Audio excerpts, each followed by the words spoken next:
Assalamualaikum warahmatullahi wabarakatuh. Di mana dan kapan saja mustajab untuk berdoa. Ada beberapa titik, waktu, dan tempat mustajab doa.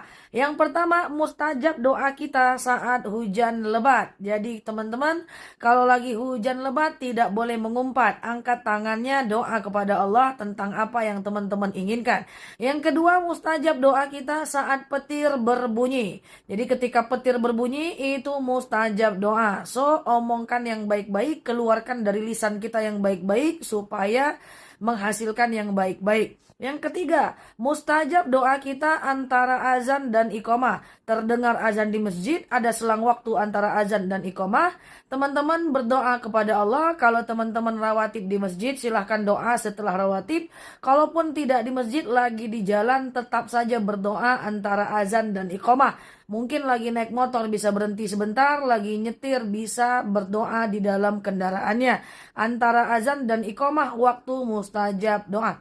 Kemudian yang keempat, mustajab doa kita saat sujud terakhir ketika mau habis sholat. Kalau sholatnya 4 rakaat, sujud rakaat keempat sebelum tahiyat akhir, at-tahiyatul itu kan sujud ya. Nah, sujud terakhir itu lamakan sujudnya doa kepada Allah. Kalau doanya bahasa Indonesia, tutup bibirnya, ucapkan dalam hati saja. Kalau doanya bahasa Arab, boleh dilafazkan dengan berbisik. Nah, karena sujud terakhir ketika mau habis sholat, kalau sholatnya berjamaah ini waktunya singkat, teman-teman boleh ambil doa yang paling prioritas saja. Kemudian yang kelima, mustajab doa kita saat kita sedang menahan amarah. Makanya kalau marah itu omongan yang baik-baik. Hati-hati sebagai orang tua kalau marah kepada anaknya, jangan sampai terucapkan kalimat yang tidak baik. Karena ucapan orang tua kepada anaknya ketika marah itu mustajab. Ya, jadi hati-hati teman-teman semuanya. Kemudian yang selanjutnya, mustajab doa kita saat sepertiga malam. Jadi bangun tengah malam doa sama Allah itu mustajab untuk melakukan doa.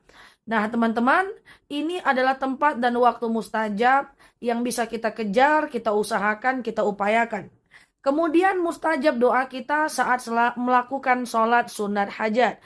Sengaja aku sholat sunat hajat 2 rakaat lillahi ta'ala. Sholat sunat hajat adalah sholat yang bisa dilakukan selama 24 jam kapanpun kita mau melakukannya. Sholatnya sama seperti sholat subuh, yang penting Al-Fatihah dibaca. Ayat pendeknya terserah saja. Nah, nanti setelah salam kiri, salam kanan, banyak-banyak doa kepada Allah setelah sholat sunat hajat, karena sholat sunat hajat itu tujuannya adalah menjawab hajat dan keinginan kita. Suami sakit nggak sembuh-sembuh, bawa sholat hajat 2 rakaat, setelah sholat doakan suaminya sembuh. Anak mau ujian, lakukan sholat sunat hajat, setelah sholat doakan supaya anaknya lulus gitu ya. Dan banyak lagi manfaat dari sholat hajat untuk menciptakan waktu dan tempat mustajab doa. Saya kalau punya sebuah keinginan, saya selalu melakukan sholat sunat hajat, dan saya minta tolong orang tua saya juga melakukannya untuk mendoakan saya. Jadi double gardan teman-teman ya. Jadi itu diantaranya ciptakan tempat dan doa mustajab, yaitu saat melakukan sholat sunat hajat.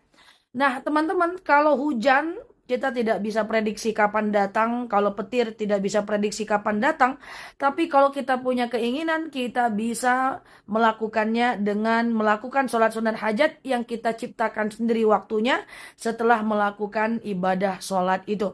Nah ini diantara doa dan tempat mustajab saat kita berada di tempat kita masing-masing. Tentu ini berbeda ketika kita berada di 2 tanah haram ya, di Mekah dan Madinah. Saya mendoakan semoga teman-teman yang melihat video saya ini Allah berangkatkan, Allah takdirkan untuk berangkat berdoa secara langsung di Baitullah, rumah Allah, Mekah dan Madinah. Nah, di manakah tempat mustajab doa di Mekah dan Madinah? Yang pertama, di dalam Masjid Nabawi.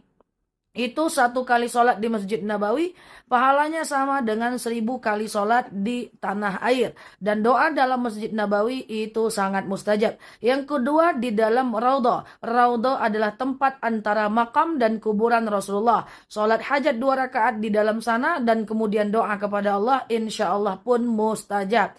Kemudian yang ketiga, mustajab doa kita di dalam Masjid Quba. Ya, Masjid Quba ini siapa yang sholat 2 rakaat di dalam masjid ini bagaikan pahala 1 kali umrah. Yang keempat adalah doa ketika di hadapan multazam atau yang setara setentang dengan multazam. Kalau teman-teman lihat Ka'bah, antara pintu Ka'bah dengan Hajar Aswad itu ada yang namanya multazam. Ambil posisi satu atau ambil posisi sejajar dengan multazam dan doa kepada Allah, insya Allah mustajab doa. Ya, dan kemudian di tanah haram atau di Masjidil Haram itu juga tempat mustajab doa. Saya selalu berdoa semoga teman-teman yang selalu melihat video saya memperoleh manfaat dari apa yang saya sampaikan dan Allah berikan rezeki untuk pergi ke 2 tanah haram untuk berdoa secara langsung kepada Allah. Tapi sungguh pun demikian, teman-teman bisa memanfaatkan tempat dan mustajab doa ini di tanah airnya masing-masing dengan yang tadi telah saya sebutkan. Sebagai penutup, itulah sebab doanya mesti diingat-ingat bila perlu dicatat. Karena tempat-tempat mustajab doa itu menciptakan keinginan untuk berdoa. Dan gimana kalau seandainya ingatan kita belum kuat? Nanti ujung-ujungnya doanya jadi ngambang lagi. Oke, jangan lupa catat keinginannya.